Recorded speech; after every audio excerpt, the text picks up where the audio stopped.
S'agissant donc de ce sujet sur la dissolution, mon collègue du Sénat et moi-même, nous lui avons rappelé la ratio legis de l'article 148. Il ne faut pas jeter des articles de la Constitution en pâture à des incompréhensions ou des malentendus. L'article 148 parle bien de dissolution de l'Assemblée nationale, mais dans des cas précis. Il y a des conditionnalités.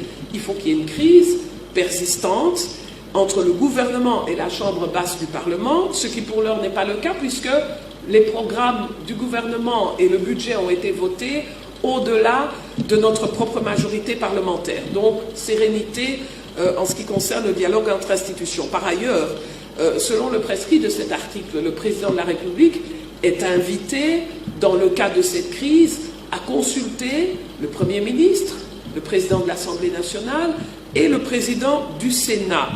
Et avant toute décision, faute de quoi, en fait, on serait dans une violation de texte, et la violation de texte est régie, en fait, par l'article 165 de la Constitution, qui dit que toute personne qui méconnaît notre loi fondamentale peut être exposée au cas de haute trahison pour violation intentionnelle de la Constitution. Je ne cite que les articles, je ne prends pas position, mais il me semble important de rappeler à tous que n'est pas juriste qui veut, et donc nous devons être très prudents par rapport à nos opinions publiques, par rapport à nos citoyens du monde rural, quand nous, à Kinshasa, nous traitons ou nous évoquons des textes constitutionnels.